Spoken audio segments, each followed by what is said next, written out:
Bienvenue sur DMG TV, les histoires mystiques. Tu es nouveau sur la chaîne, n'oublie pas de t'abonner, de laisser un commentaire, de liker et de partager. Tu vas raconter une histoire et un numéro à l'écran sur le plus 237 655 81 90 17. Envoie ton histoire et on va jouer sur YouTube, Facebook et TikTok. On poste plusieurs histoires tous les jours sur YouTube, la chaîne c'est DMG TV. On a aussi une deuxième chaîne YouTube, on poste tous les 14 h. La chaîne c'est DMG TV, histoire mystique exclusive. On a une chaîne Facebook DMG TV et TikTok DMG TV. D'ailleurs, les directs c'est sur TikTok les mercredis et vendredis à 20h00 heure du Cameroun. Donc je t'invite à t'abonner sur toutes nos plateformes pour ne pas manquer les vidéos qu'on poste avec des histoires mystiques. Voilà, donc on va écouter aujourd'hui des histoires mystiques. S'il vous plaît, laissez un like. Ce qu'on fait c'est pour sensibiliser. Et donc, première histoire. Bonsoir DMG TV, bonsoir à vous. J'ai vu une histoire sur TikTok. Ça m'a rappelé mon histoire que j'ai vécue et qu'il faut que je vous raconte ça. Et j'espère que ça pourra sensibiliser les plus jeunes qui veulent se mettre avec des femmes plus âgées à cause de l'argent. Moi, c'est l'histoire d'une dame de la cinquantaine qui se rajeunissait avec moi. Elle se rajeunissait avec... Elle prenait ma jeunesse et mon énergie pour se rajeunir au fait. Je ne veux pas dire la ville. Je ne veux pas dire la ville où j'habitais parce que des gens pourront reconnaître. Mais j'avais rencontré cette femme à Newbel, dans un snack, quand je suis allé célébrer un anniversaire de mon ami. La dame, elle m'a repéré, elle a dansé avec moi. Les gens étaient étonnés qu'une dame de la cinquantaine vienne danser avec un jeune comme moi. C'était bien, je dansais avec elle, c'était tranquille. Elle m'a filé son numéro, on a échangé les numéros au fait. Quand j'arrive à la maison, j'étais étudiant. Déjà, j'étais étudiant. Ma mère, je n'ai que ma mère. Mon père, il ne vit plus. Les factures à payer, vous savez, la mère ne peut pas gérer comme le père gère. C'était très compliqué pour moi. Les factures à payer, la maison à payer, l'eau, l'électricité, je ne pouvais pas vraiment m'en sortir. Donc, quand la dame de 50 ans et plus m'a fait des avances, j'ai dit, pourquoi pas accepter. Mais j'ai d'abord posé des questions à la dame. J'ai dit, mais une dame comme vous, avec votre âge, vous n'avez pas des hommes de votre catégorie et consorts et tout. Elle me dit que non, les hommes comme moi l'intéressent, les plus jeunes sont plus virils, les hommes de sa catégorie sont déjà vieux et consorts et tout, qu'elle est veuve, elle a beaucoup d'argent. Quand j'ai suivi l'argent, j'étais étudiant, j'ai dit non, pourquoi pas aller. Maintenant, on était ensemble, on sortait ensemble, à un moment donné, au début, ça allait bien. Au bout de 4 mois, 5 mois au fait, j'ai commencé à vieillir. J'avais des cheveux blancs sur la tête. Pourtant, j'étais jeune, je n'avais que 19 ans. J'ai commencé à avoir des cheveux blancs sur la tête. J'ai commencé à faner, manquer de sang. Et au fait, elle est rajeunissait. Vu que mes amis disaient que j'ai vu ta matière là, j'ai vu ta couga là, elle est fraîche, elle est jeune. Moi, j'ai quitté alors où j'étais pour rentrer chez ma mère parce que je ne me sentais pas bien. Ma mère m'a amené à l'hôpital vu que j'ai failli m'évanouir. Le médecin qui s'occupait de moi, c'était une dame. Elle était spiritualiste. Elle a dit que mon fils, tu n'as pas, avec ton bilan de santé, tu ne peux pas être anémié, un enfant comme toi. Moi, je sais ce qui se passe. Explique à ta mère. Elle m'a mis dos au mur. Elle a dit, explique ce qui se passe à ta mère. J'ai expliqué à ma mère que je sors avec une femme qui a plus de 50 ans.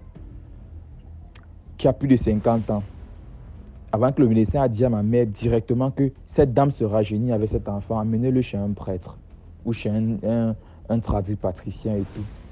Ma mère m'a amené chez un prêtre. Le prêtre a prié et tout. Ça n'allait pas toujours, ça n'allait pas vraiment. Malgré toutes les prières et tout, ça n'allait pas toujours. On m'a amené, on l'a conseillé, je suis allé à Edea. Le monsieur d'Edea m'a dit que son supérieur est au sud-ouest. Qu'on doit m'emmener chez au sud-ouest pour qu'on puisse me libérer des griffes de cette femme. Je suis arrivé au sud-ouest. Ce qu'on a fait au sud-ouest, on a fait beaucoup de rituels dont je ne peux pas vraiment expliquer ça ici. On a fait beaucoup de rituels. Et on m'a dit que cette femme se rajeunissait avec moi. Elle prenait mon énergie, ma force et tout. Et il fallait beaucoup de trucs pour que je m'en sorte. J'ai fait près de 3 semaines, 3 jours au sud-ouest. C'est quand je suis rentré que tout allait bien et j'ai pu continuer jusqu'à obtenir ma licence. Donc, cette vieille femme, avant, en Europe, c'est facile d'avoir une femme âgée et profiter, mais en Afrique, l'Afrique, c'est l'Afrique. Rien n'est facile ici en Afrique. Tout est noir. Rien n'est pour rien ici en Afrique. On ne donne rien pour rien. Voici un peu ce qui s'est passé. J'espère que ces jeunes qui diront Makuga et tout vont écouter ça. Ils vont faire très attention avant d'envisager se mettre avec une femme qui est plus âgée. Merci. Merci beaucoup pour l'histoire. Maintenant, on passe à la deuxième histoire. Bonjour DMG. C'est moi encore, à partir de l'Angola. J'ai encore une histoire pour vous. Bon, j'ai plein des histoires. Comme je vous avais dit la fois passée, que je suis en train de vous suivre depuis quelques mois maintenant. Et j'ai vraiment beaucoup appris avec votre plateforme. Et comme je disais, excuse mon français, ce n'est pas le meilleur français. Je comprends mieux que je parle. Et bon, je suis angolaise, c'est pour cela. J'espère bien que vous allez comprendre ce que je dis et me comprendre quand je perds certaines paroles. Ok, bon. C'est une histoire de l'oncle de mon ex-mari.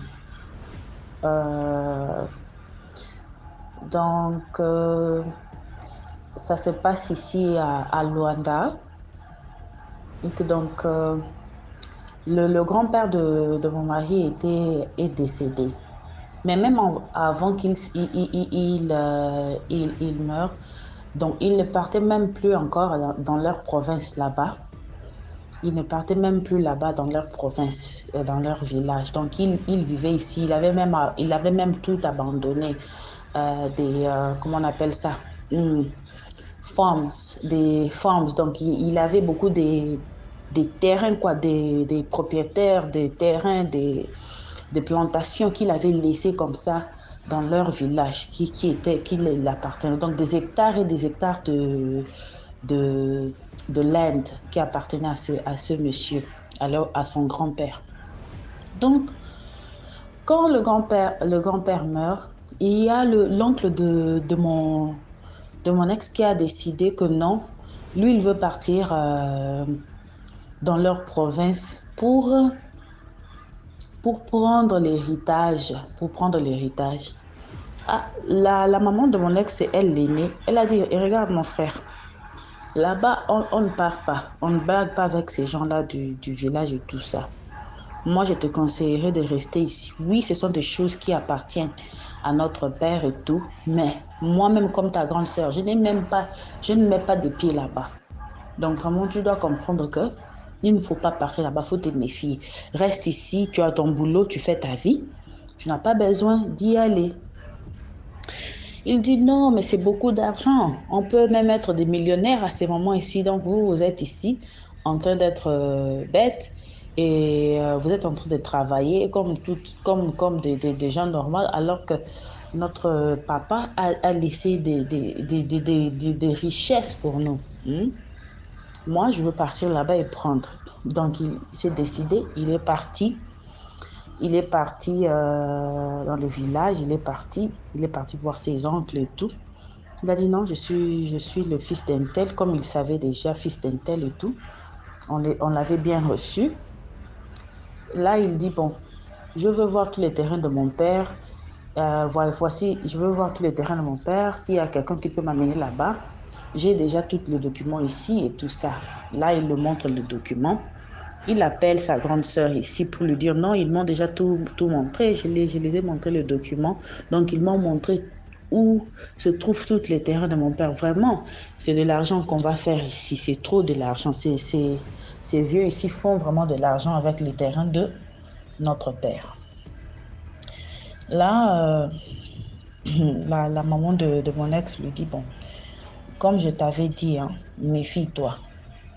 Il dit non, tout se passe bien et tout ça.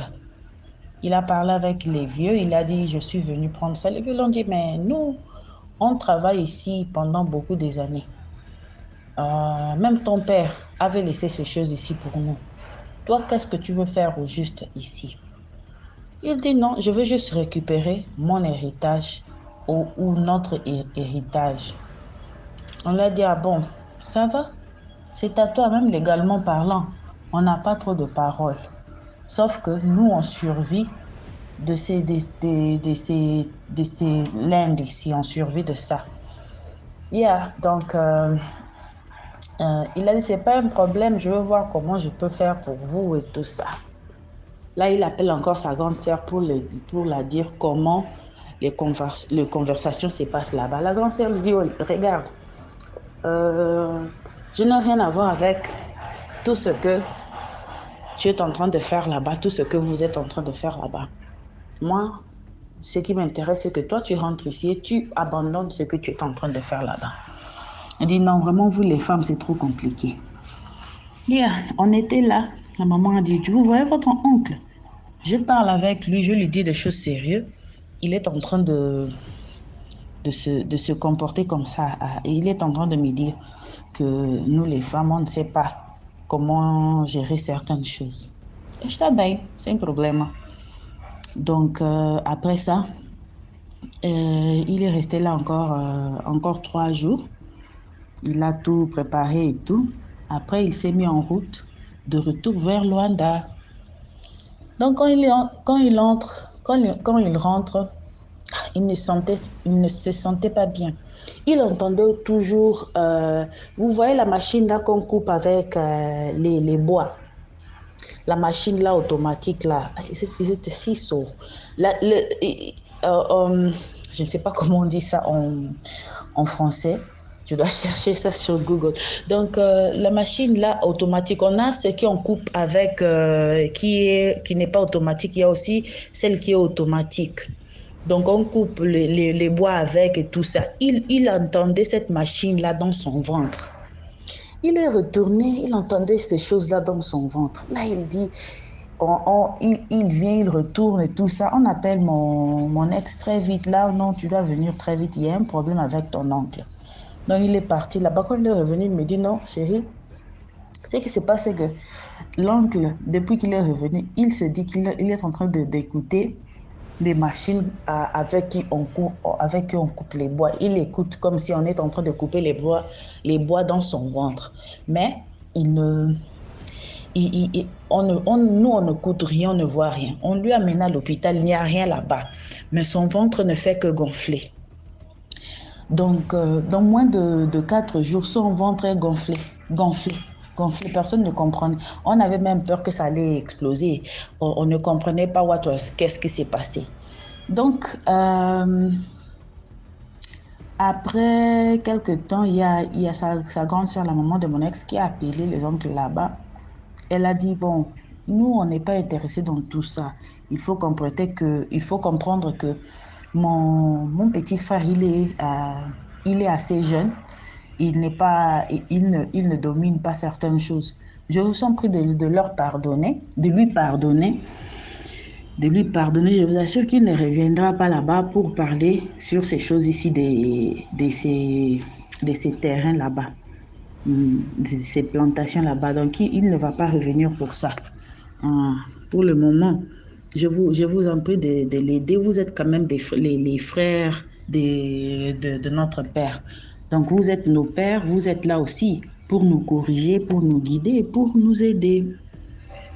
Ah, il y a les oncles ont dit là, c'est pas avec nous encore.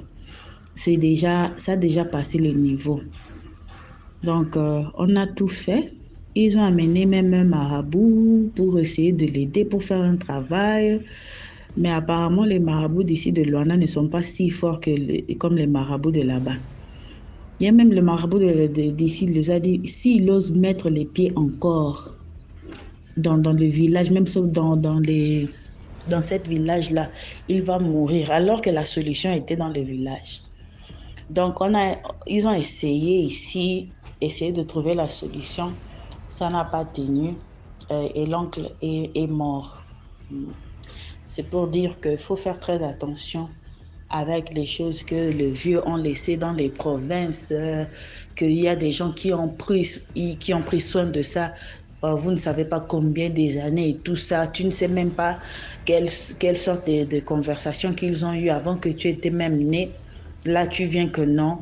Tu commences à avoir le gros yeux sur des choses là pour que tu puisses devenir riche. Il faut faire très attention. Aujourd'hui, il est mort. Ça fait 11 ans qu'il est mort, qu'il est décédé. Bon, merci DMG. Likez, partagez, commentez.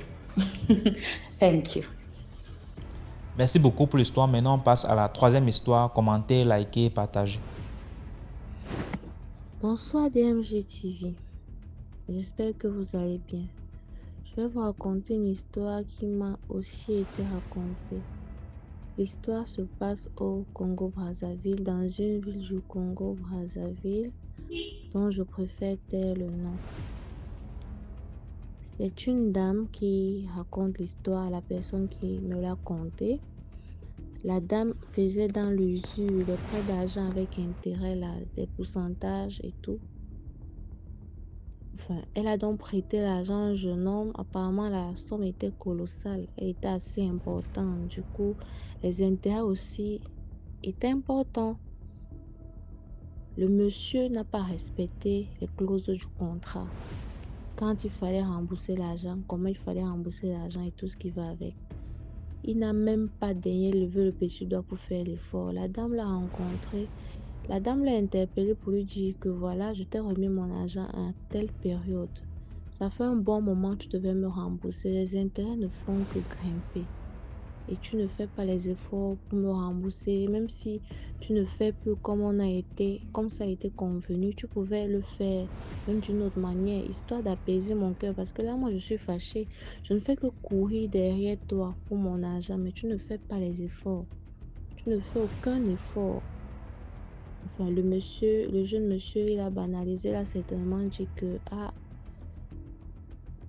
voilà, je vais rembourser peut-être à mon temps.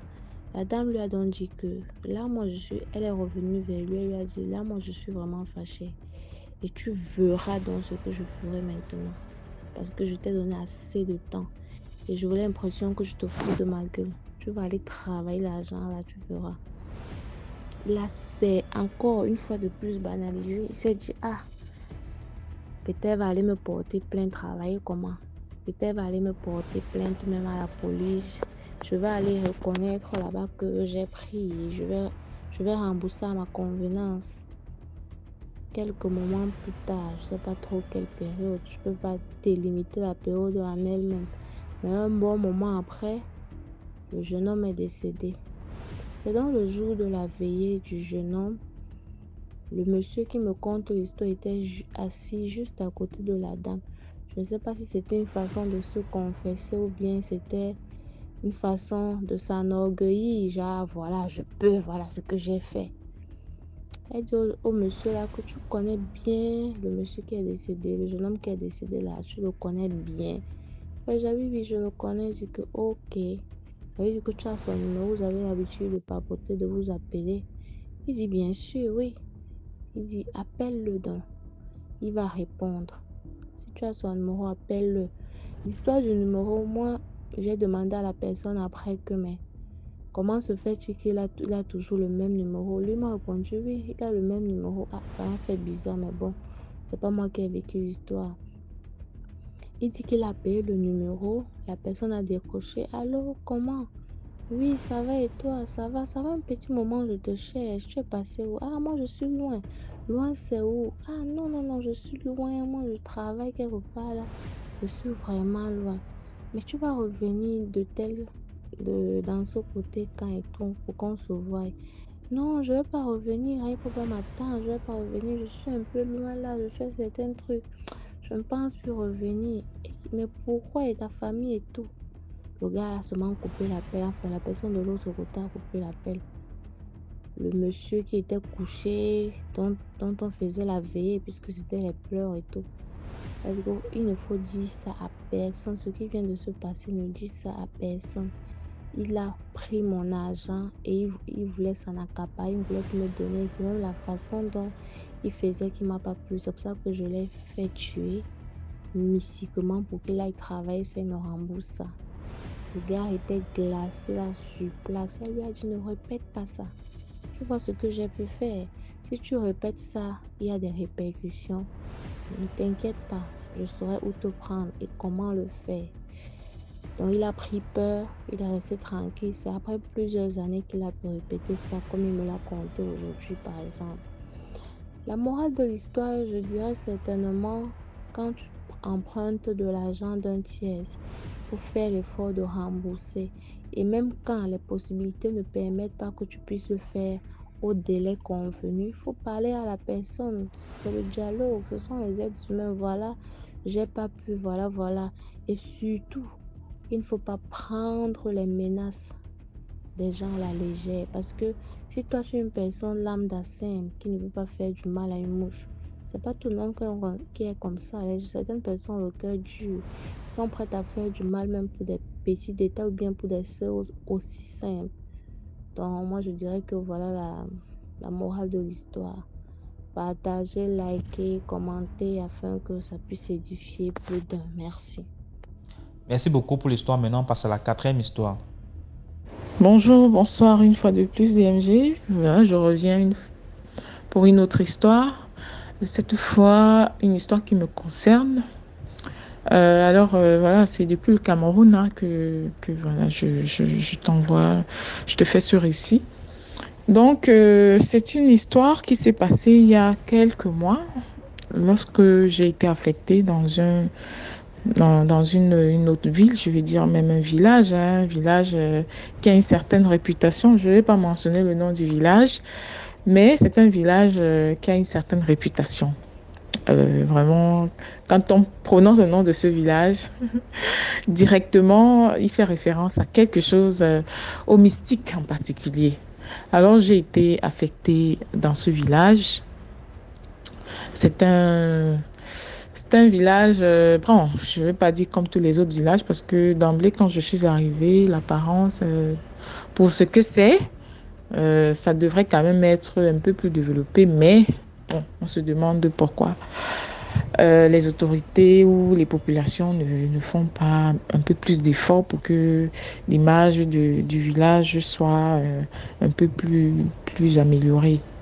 Donc j'arrive, je n'ai pas où loger et comme j'étais avec mon chéri, il m'a amené dans un hôtel et il a loué une chambre, il m'a pris une chambre. On a causé pour les 2 premières nuits, on a payé le tarif normal de la chambre, mais vu que on a cherché à prendre une chambre à l'extérieur, dans le village, un peu au centre, on n'a pas trouvé. Bon, le temps que je puisse continuer mes recherches, il a trouvé mieux de négocier avec le monsieur de l'hôtel, le responsable de l'hôtel, pour que je puisse rester dans la chambre, comme si, voilà, c'était ma petite pour un long séjour, non? Voilà, je pense que ça se fait un peu partout. Quand tu viens dans une ville que tu ne connais pas, tu peux essayer de t'arranger avec les responsables de l'hôtel, du lieu d'hébergement où tu es, et tu essaies de négocier. Vous entendez sur un tarif à payer pour le mois qui sera différent peut-être du tarif journalier, qui sera un peu plus moins cher si on facturait comme on facture normalement en fait. Donc c'est ce qui s'était passé. Et finalement, j'ai habité dans cette chambre d'hôtel pendant plusieurs mois. Alors, le premier mois, je n'ai pas vraiment eu de soucis parce que je crois que je suis arrivée, je suis restée 2 semaines. Ensuite, je suis allée, comme je n'avais pas encore mes effets dans le village, dans la vie, je n'avais pas encore ramené tous mes effets. Je n'avais même pas encore déménagé de là où je partais. Donc, je suis repartie en ville.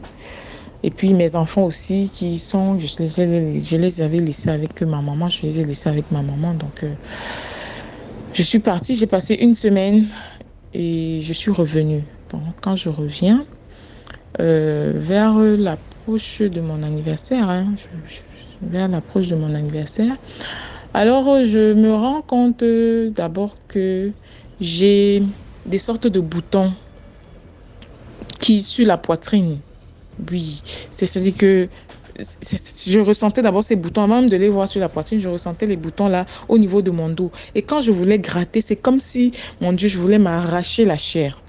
Je ne comprenais pas.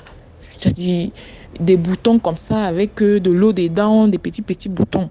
C'était pas les boutons de chaleur parce que moi, j'ai une peau vraiment, je ne veux pas dire très bonne ou très belle. Mais ma peau, je n'ai pas trop de soucis avec ma peau. Donc, du coup, quand j'ai un souci avec ma peau, ça veut dire qu'il y a quelque chose qui a entraîné cet état des choses. Ça peut être l'eau, ça peut être que je fais une allergie, ça peut être... Il y a tellement de raisons, mais je n'ai pas souvent des problèmes de peau là que les femmes ont souvent, le plus souvent. Donc, Dieu m'a créé comme ça, en grâce. Alors, je constate ces boutons. C'est vrai que dans la zone, c'est une zone assez chaude, mais je n'ai pas souvent les problèmes de chaleur, les boutons de chaleur, là. Je ne les ai pas. Donc, quand je constate ces boutons-là, ça tombe que le week-end, je dois descendre dans la ville qui est la plus proche pour essayer de me coiffer, pour essayer de faire des provisions et tout. Non, et quand je descends dans cette ville, il y a ma grand-mère. Je trouve ma grand-mère et je lui explique que, tiens, mamie, regarde un peu les boutons que j'ai là. Et puis, ça commençait déjà à ressortir au niveau de la poitrine. J'ai dit, regarde un peu les boutons. Donc, dès que ma grand-mère regarde, elle dit, on t'a déjà fait ça. Je dis quoi? Elle me dit qu'on m'a déjà lancé le son. Voilà, les Camerounais de la page vont reconnaître, surtout ceux d'une certaine ethnie. Donc, c'est comme ça qu'elle s'en va, comme ma grand-mère, elle connaît les plantes, les feuilles qui soignent et tout ça. Elle s'en va donc cueillir les plantes, les feuilles qui soignent, elle vient, elle écrase et elle me fait je sais pas, elle me place ça, un embaumement, quoi. Voilà. Je ne sais pas si c'est vraiment le terme, vous allez m'excuser. Donc, elle reprend, elle me met cette pâte. Elle me répand ça partout où il y a les boutons. Et quand elle met ça, c'est comme si on était en train de me frire le corps. Ça fait... Je dis que merde, j'étais quelque chose de fou. Alors, quand elle finit de faire ça et je repartais le même soir, parce que j'étais arrivée la veille, j'ai fait mes courses et c'était le lendemain que je lui avais montré ça, parce que quand je venais d'arriver, je n'ai pas eu la tête. Donc, quand elle a fini de mettre ça, ça a séché un peu, je me suis habillée, j'ai repris ma voiture et je suis rentrée où je travaille. Donc, j'arrive dans la nuit. Et dans la nuit, là, quand je suis arrivée, j'ai vu un petit chat noir comme ça qui m'a escortée jusqu'à l'hôtel. Et ça m'a semblé, j'ai dit, vraiment, ce chat, c'était vraiment comme s'il m'escortait. Un petit chat, il était noir, mi un peu, quelque chose comme ça. Il m'escortait vraiment. J'ai dit, quand je m'arrêtais, il s'arrêtait. Quand je continuais, je reprenais le chemin, il reprenait. Parce que j'étais arrivée dans la nuit vers les 22 heures par là. Donc, j'ai marché en récitant mes versets bibliques, le Notre Père dans le cœur et tout ça. Je suis arrivée à l'hôtel, j'ai cogné, on est venu m'ouvrir. Je suis entrée, je suis allée dans ma chambre et je me suis couchée.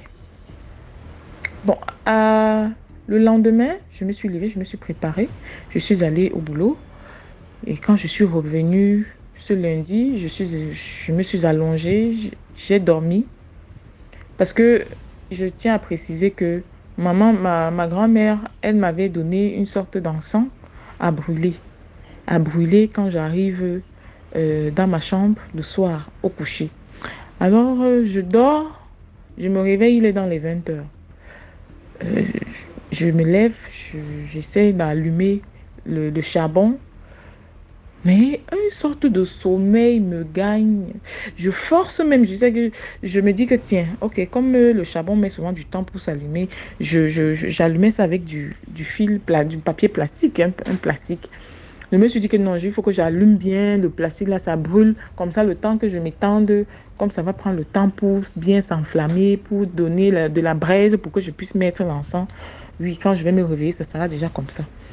Donc, je m'allonge de telle sorte que mes pieds se restent encore un peu au sol. Après, j'ouvre l'œil, il est déjà 21 h, 21 h quelque chose. Je vais regarder, mon charbon n'a pas pris. Je m'efforce encore. Je dis, j'étais prise d'une fatigue que je ne peux même pas expliquer. Je m'efforce encore, je viens, j'allume mon charbon. Ah, je dis le sommeil, c'était un sommeil, je dis je ne pouvais pas résister. Je vais encore, je m'allonge comme ça, je dors. Après, quand j'ouvre, je veux ouvrir les yeux, à un moment, je me sens comme si je ne respire pas. J'ai une sorte de paralysie du sommeil. Donc, quand je veux ouvrir les yeux comme ça, je sens une force qui m'en empêche. Même pour respirer, même pour me tourner, je n'arrive pas.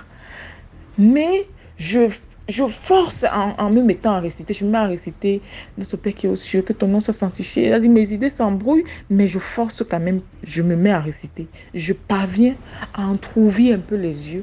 Et quand j'entrouve les yeux, je vois qui, près de mon lit, je vois un monsieur, c'était comme une sorte de papa, âgé, hein. Du moins, d'après, c'est ce que j'ai aperçu. Il avait une sorte de tenue traditionnelle avec une canne, il se tenait là comme ça debout, il me regardait. Et je crois que quand il a réalisé que moi, je le voyais, paf, il a disparu. Et c'est quand il disparaît que j'ai la force de me lever du lit. Je dis que, mais attendez, qu'est-ce que je viens de voir là? Mais c'est quoi ça que je viens de voir? C'est pas possible. Mais quelqu'un dans ma chambre? Quelqu'un dans ma chambre? Non, non, non. Je me mets à me lever et je commence à proférer, euh, à m'exprimer. Je dis non, ce n'est pas possible. La porte de ma chambre, je l'ai fermée à clé et je laisse la clé toujours au niveau de la serrure. Comment est-ce que quelqu'un a fait pour entrer dans ma chambre? Mais qui es-tu pour te permettre de t'introduire dans ma chambre quand je suis endormie? Mais c'est pas possible. Alors, j'ai dit que j'ai eu comme une sorte de chair de poule. J'ai commencé à m'exprimer. Je dis, grand-père, moi je t'ai vu, hein. Moi je t'ai vu dans ma chambre. Je ne sais pas qui t'a envoyé. Je ne sais pas pour qui tu es venu. Mais je te dis, je ne dois rien à personne dans ce village. Je n'ai fait aucun mal, ni à ton enfant, ni à qui que ce soit, pour que tu viennes pour venger je ne sais pas quoi. Moi aussi, j'ai un grand-père, même s'il est déjà au pays des morts, mais même de là où il est, il ne peut pas permettre que tu me fasses ce que tu veux me faire là. Et même Dieu qui m'a envoyé ici, dans ce village pour travailler, ne va pas te laisser me faire ce que tu veux faire. Je dis, je suis oint dans le sang de Jésus. Tu ne peux pas me faire du mal, même si tu fais comment. Et je n'ai rien fait pour que tu puisses te permettre de me faire du mal. Ça dit, je parlais comme ça avec autorité. Je ne sais pas d'où je prenais la force, mais je me suis exprimée comme ça avec autorité. Que non, ce n'est pas possible. Tu ne peux pas venir t'introduire dans ma chambre. Je ne te dois rien. Je ne sais pas qui tu es. Qu'est-ce que tu me veux? Tu me cherches quoi? Tu me cherches... Je parlais vraiment sans arrêt. À un moment, je me suis assise. DMJ. J'ai dit à peine je vais poser mes fesses sur le lit que la lumière est partie. C'est comme s'il y a eu coupure de lumière. Oh, mon ami. J'ai dit, mon cœur a fait les bonds du ballon de basket. Bing, bang, bang. J'ai dit que c'est comme si ça voulait quitter de moi qui parlais tout de suite là. Il fallait me voir. J'ai dit que mes yeux sont sortis comme ça des orbites. À peine peut-être 30 secondes comme ça, le courant est revenu. Merde, mes cheveux s'étaient déjà tendus. DMJ. Les choses qu'on voyait souvent dans les films de nos frères nigérians. J'ai dit, c'est arrivé sur moi.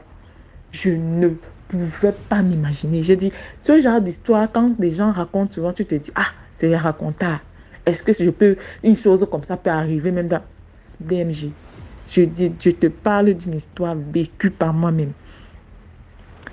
Alors, ça dit que quand la lumière revient, je reprends mes esprits, je dis, merde, qu'est-ce que je viens de vivre là comme ça? Directement, je prends mon téléphone, j'appelle ma grande sœur et elle me conseille de verser du sel partout. Donc, je verse du sel partout dans la chambre et je mets des musiques religieuses, je mets des chants religieux et je me mets à prier, je récite ma Bible et tout, et tout, et tout. je m'endors. Peut-être, sans mentir, pour pouvoir retrouver le sommeil, ça a été difficile, hein. Parce que à peine dès que je veux fermer l'œil, comme ça, je saute, je contrôle autour de moi s'il n'est pas encore revenu. Donc, j'ai de minuit à pratiquement 4h30 que le sommeil m'a volé. J'ai dormi. Le lendemain, je suis arrivée au travail à pratiquement 10h. Les collègues m'ont demandé, mais qu'est-ce qui s'est passé? Je dis non, c'est rien. J'ai appelé ma maman. Ma maman, elle me dit, mais attends, qu'est-ce que tu me racontes là? Je lui dis que comme tu entends là, voilà ce qui s'est passé. Et ma maman me dit, ok, de toutes les façons, on verra. Toute la semaine la passe. Le week-end qui suivait, le samedi, jour de mon anniversaire, j'étais allongée comme ça sur mon lit, en train de me dire que vraiment, mon Dieu, comment tu peux m'envoyer dans le village ici? Ouais, tu me réserves même quoi? Mais je sais que tu ne fais jamais rien pour rien. Je me posais des questions. Après, soudain, j'ai mal au ventre. Là, je me suis réveillée le matin, ma porte est encore fermée, il n'y a que les lumières. Quand le jour se lève, la lumière entre partout, ça se faufile partout là. Donc, je me lève, j'ai mal au ventre, je me lève, je vais aux toilettes. Quand j'arrive aux toilettes, je vois un bâton posé comme ça là, ça dit, comme si on avait posé pour que je vienne pour placer mon pied. Mais je n'ai pas placé mon pied, je ne peux pas te dire comment, parce que c'est quand je suis déjà assise sur le bidet que quelque chose me dit, regarde au niveau de tes pieds. Je regarde au niveau de mes pieds. Je vois ce bâton-là et mon pied était juste comme ça, de manière parallèle à ça, de quelques centimètres. Je dis, merde, mais c'est quel bâton ça? J'ai voulu ramasser avec les mains. Un cœur m'a dit, non, ne touche pas. J'ai laissé ce bâton-là. J'ai fini de me soulager. Je m'en vais encore m'allonger sur mon lit.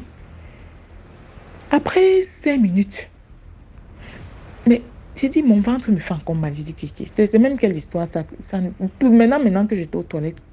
Je me lève encore. Je m'en vais aux toilettes. Je fais attention de ne pas poser le pied sur le bâton que j'ai vu. Je m'assois. Et à peine je me suis assise sur le bidet DMG, je vois comme des sortes de flashs dans ma chambre.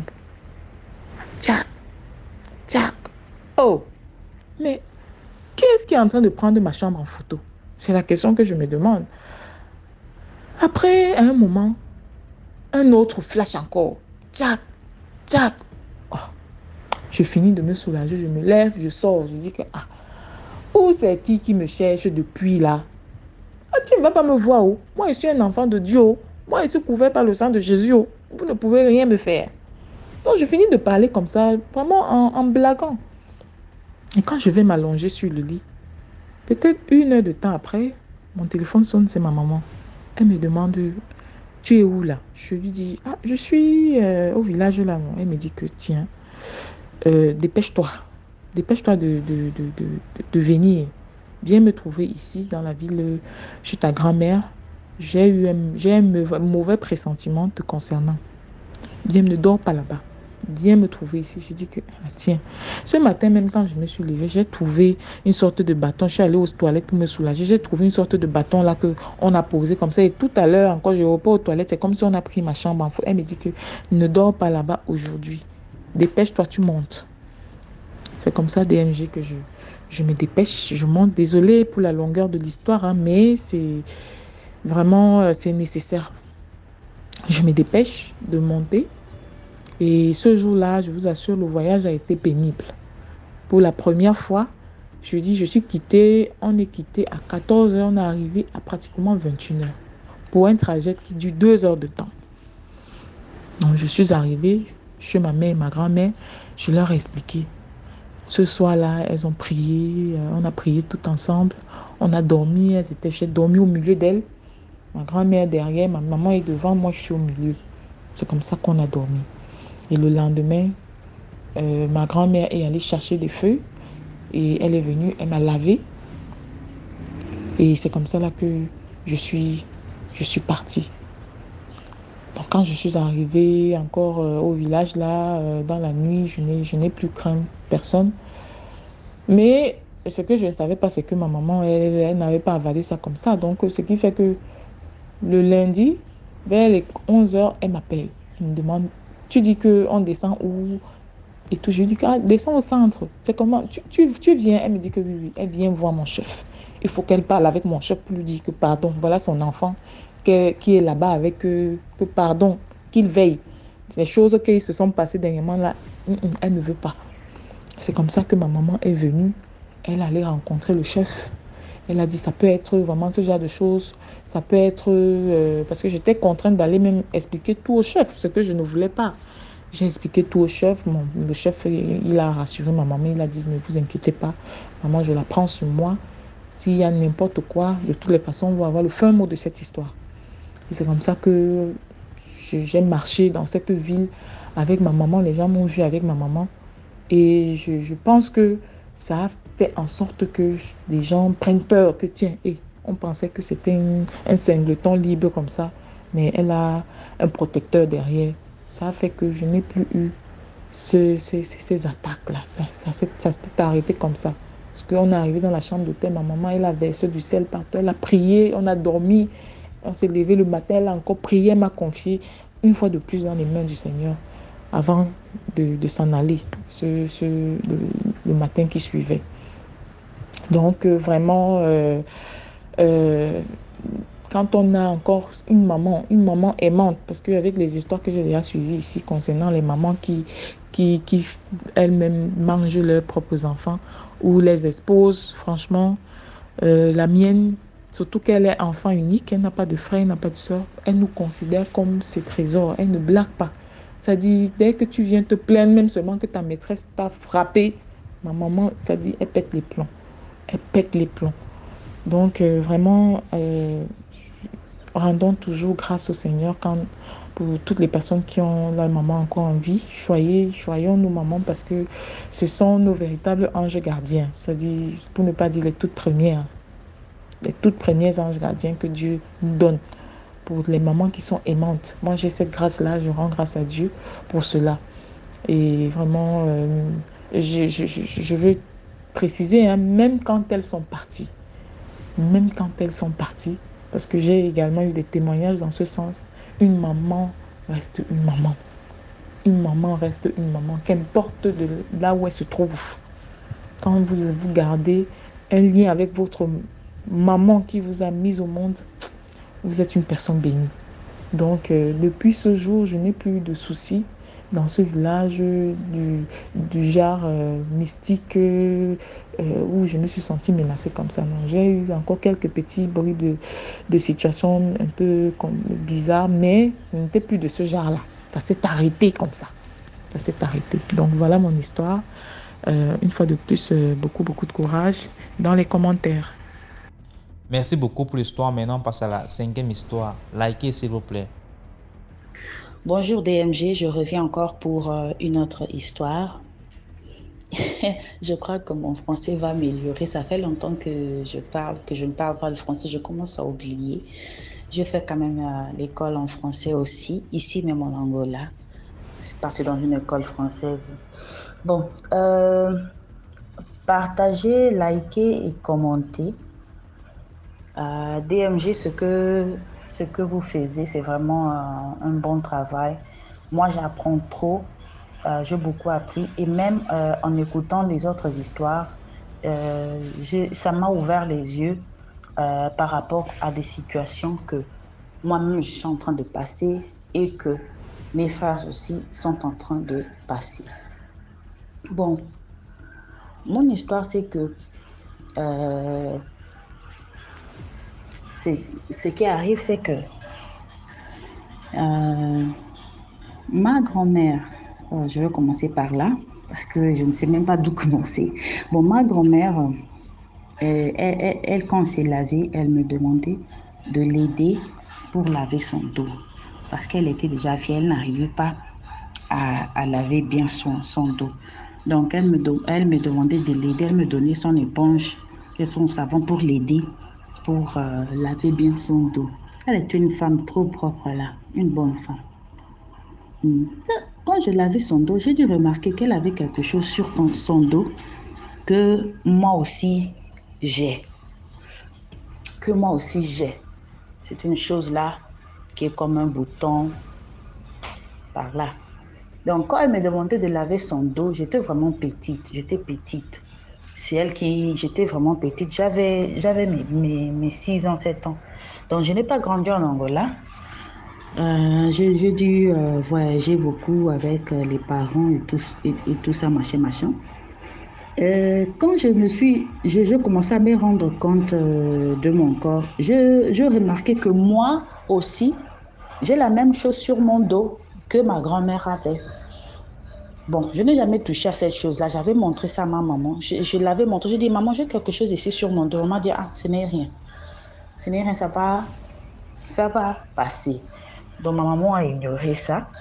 Bon, moi aussi, j'ai ignoré ça. Je laissais ça comme ça. Et j'ai grandi et tout ça. Je suis partie en dehors de pays.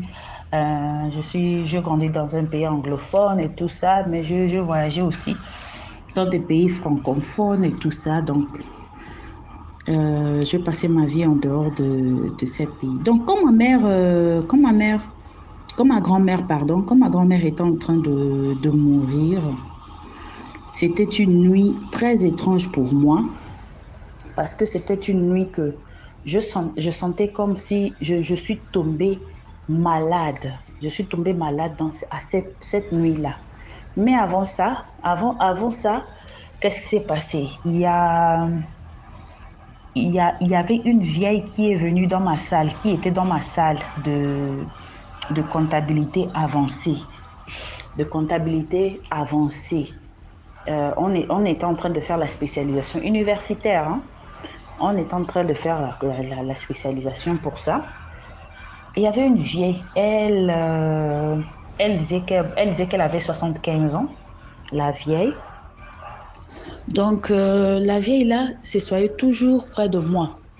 Parfois, je la trouvais très bizarre. Quand elle était en train de rire, c'est comme si her laughter, c'est comme si quand elle rigolait, quand elle était en train de rire, c'est comme si sa voix faisait des échos. Et elle paraissait exactement comme ma grand-mère. Et je la trouvais vraiment drôle. Et parfois, la grand-mère là me disait, oh non, il faut être forte. Tu sais, dans la vie, il faut être forte. Dans la vie, il faut être forte. Ah, je la regardais seulement, mais c'est quoi avec cette grand-mère ici? Donc, on avait des examens finaux pour le cours là qu'on est en train de faire. Et le jour-là, la grand-mère n'est pas venue. Mais la nuit avant qu'on fait les examens, vraiment, je n'ai pas bien dormi. D'abord, je n'ai pas dormi. C'était comme si... Donc, j'étais malade toute la nuit. J'ai fait des fièvres très hautes. On n'était que moi avec mon frère, on était en train de faire notre spécialisation. Moi avec mon frère. Mon frère a dit que quand il me mettait a wet cloth sur mon forehead, donc ça séchait. Ça séchait sur mon corps, donc j'étais tellement chaude. Et qu'est-ce qui a fait peur à mon frère? Parce que moi, je ne voyais pas mon dos.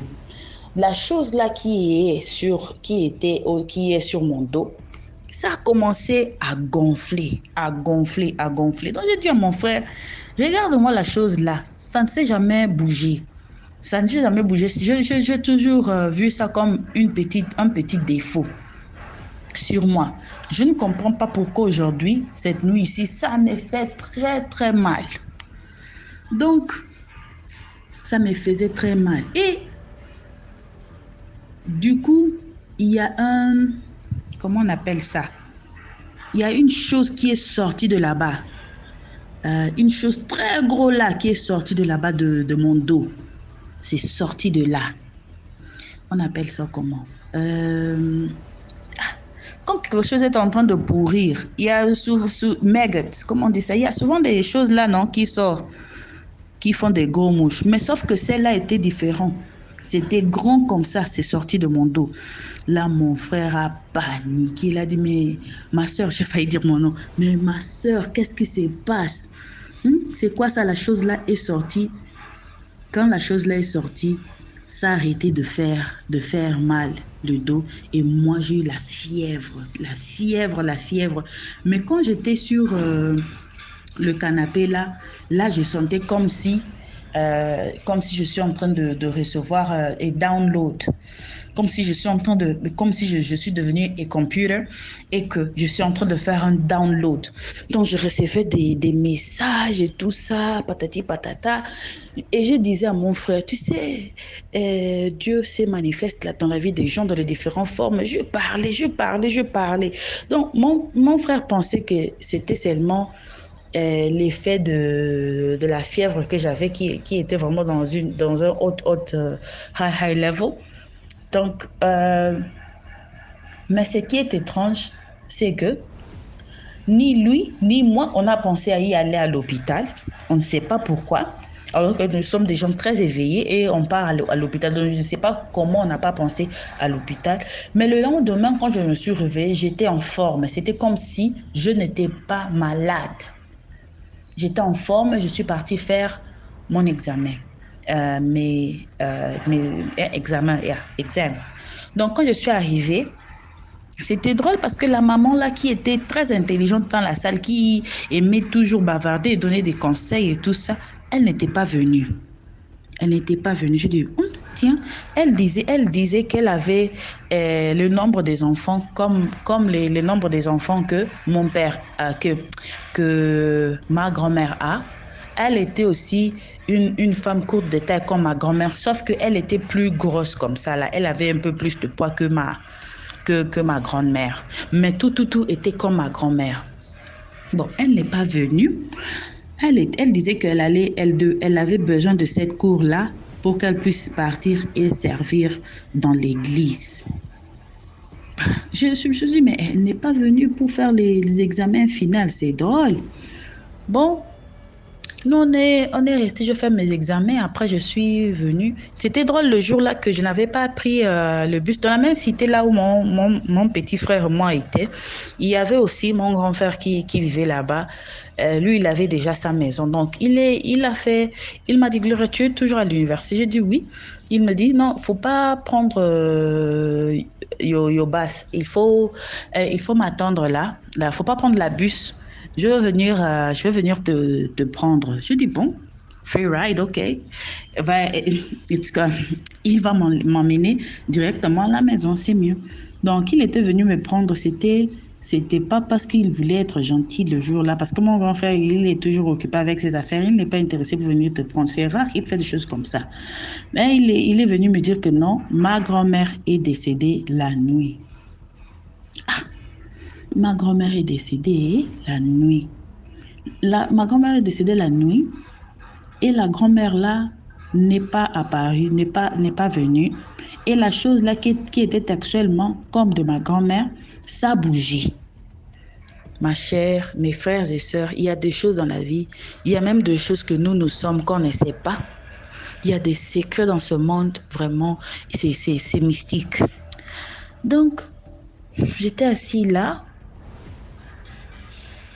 Je n'étais pas si triste parce que je n'ai pas grandi avec elle. Et puis, elle était déjà vraiment très vieille. Elle a bien vécu sa vie. J'étais là un peu troublée dans mes pensées, mais elle est morte. Elle est morte et moi je vais passer pour toutes ces choses. La grand-mère là n'est pas venue. Sûrement, elle va venir demain. Le lendemain, on a fait le deuxième final exam. Elle n'est pas venue. On a fini le cours. La grand-mère là n'est jamais revenue. Et moi, j'ai reçu une autre manière de voir la spiritualité. Mais jusqu'à présent, je ne sais pas comment aller, d'où commencer et quoi faire. Parce que à ces moments ici, mes relations avec les hommes, ça ne marche pas. Ça ne marche pas. Donc, depuis ma séparation avec mon ex, même avant mon ex-mari, ça ne marche pas. Donc, mon père n'est jamais été in favor de moi avoir un mari. Donc, tous les hommes qui venaient pour demander ma main, c'était non. Je suis même restée avec mon ex-mari par têtu. Et mon père a fermé les portes jusqu'à quand j'ai eu mes 2 enfants. C'est là où il a accepté qu'il puisse quand même faire le coco. Oui. Et même quand on a fait après de faire le coco, mes frères, on n'a pas avancé avec le mariage. Donc, même quand je dis mon ex-mari, il n'avait pas payé la dot complètement. Il avait seulement fait le coco. Il avait juste payé, comme on dit, le fiançailles pour dire que non, c'est moi qui est avec votre fille. Et on l'avait donné la liste des choses qu'il devait amener pour qu'on puisse faire la dot. La dot ne s'est pas passée. J'ai découvert des choses sur mon ex et là, on s'est laissé. On s'est laissé. J'ai dû sortir de la maison. J'ai pris mes choses et grâce à Dieu, comme je suis une femme indépendante, donc on fait ça comme ça. Donc il y a des choses très étranges qui se passent dans ma vie. Je ne reste pas dans les relations. Aujourd'hui même, je suis dans mes trentaines. Ça ne marche pas. Et cette histoire ici que je vous dis sur moi a une deuxième partie que je vais vous raconter une autre fois. Merci DMG, merci à vous tous. J'espère bien que que vous allez comprendre ce que je suis en train vous allez comprendre mon histoire. Ok, bye bye, thank you. Merci beaucoup pour l'histoire. Maintenant, on passe à la 6e histoire. Bonsoir DNG TV. Je suis sur votre émission. Bon là, j'aimerais participer parce que j'ai écouté l'histoire de la femme qui racontait qu'il y avait des poules et il y a un enfant qui a lancé le caillou sur une poule et ils ont mangé ça, il est mort. Ça m'a rappelé une histoire qui s'est passée au quartier dont les auteurs eux-mêmes qui ont vécu l'histoire m'ont raconté. Donc, nous sommes dans un quartier où vous savez que nos quartiers africains, là, les poules se baladent. Maintenant, il y a un coq, il avait une patte coupée. Vous savez, les coqs qu'on attrape souvent là, qu'on attache le fil à la patte, après la patte quitte. Donc le coq, il se baladait là, il n'avait pas d'endroit, en fait, il n'avait pas de propriétaire. Il dormait sur un badamier. Donc, tous les jours, le coq était là, il déambulait, il était là, mais il était toujours les autres poules. Voici comment mes frères, 2 de mes grands frères et un de mes oncles du quartier, ils étaient là, ils étaient assis à la grande cour, ils ont vu le coq. Voici comment un dit que, ah, Joe, mais le coq là, vous dites quoi, hein? On est là, ça c'est un bon, hein? On achète les pommes de terre, les tomates, machin, on fait ça bien là avec le manioc. Les autres aussi, ils ont adhéré, oh, oui, c'est bon. Mais avant ça, le tonton, puisque c'est 2 de mes grands frères et un tonton, le tonton, lui, le lendemain, il devait aller faire un bricole dans un quartier qui est peut-être à 42 km ou 40 km comme ça de notre quartier. Donc c'était vraiment loin. Il devait faire la peinture là-bas. Donc ils ont dit, bon, le coq là, on va l'attraper. Ils ont commencé à faire les plans là, l'entourer. Boum, ils l'ont attrapé. Ils l'ont attaché. Oh bon, là aujourd'hui, là, toi là, demain, tu vas passer dans la casserole. Voici comment ils ont attaché le coq. Ils ont mis dans les sachets, les sacs de farine. Ils ont mis dans un fût. Ils ont fermé le fût avec... ils ont fait les trous dans le sac pour que le coq respire. Ils ont mis dans un fût. Ils ont fermé le fût là, ils ont caché. Or, le lendemain matin, ils ont acheté les pommes de terre, les tomates, les oignons, le manioc, tout, pour dire que bon, là, à midi ou l'après-midi, là, on va le préparer, on va le manger. Non, c'est le même jour même qu'ils ont fait ça. Voilà, le même jour qu'ils ont acheté ça. Bon, demain, on va préparer. Donc, le lendemain, ils se séparent. Le lendemain, comme ça, l'oncle maintenant, il va au chantier. Je te dis qu'il a peut-être pris 1000 francs de taxi. C'était vraiment loin, le quartier où il allait travailler. Donc, il part comme ça. Il marche. Il y a une vieille femme qui l'arrête. Ah, mon fils, viens d'abord. Oh, bonjour. Oh oui, bonjour, maman. Ah, le coq que vous avez attrapé hier, là. Ne le mangez pas, oh. C'est un notable. Si vous le mangez, vous allez mourir. C'est comme ça que l'oncle, il dit qu'il a eu la chair de poule. Eux-mêmes, ils nous racontent ça. Hein. Il a eu la chair de poule. Comme ça qu'il appelle, il appelle ici là que, oh, Le coq là, détachez-le, oh, détachez-le. Moi, je vais vous expliquer, c'est mauvais, détachez-le, ne le mangez pas. C'est un coq mystique, voici, il a commencé à expliquer. Comme ça que les grands frères aussi, ils ont commencé à avoir peur. Ils sont partis pour regarder le coq, où ils avaient attaché le coq n'était plus là. Jusqu'à présent, le coq a disparu du quartier. Donc c'est pour dire que, la moralité aussi, c'est pour dire que les animaux là, qu'on voit là, ils ne sont pas simples. Il y a certains qui sont simples, certains qui ne sont pas simples. Donc, si tu sais que ce n'est pas ton coq, ta poule, laisse. Va acheter la poule au marché. Bien, si tu n'as rien, tu achètes tes spaghettis, tu as des sardines, tu prépares. En tout cas, c'était tout pour ma contribution.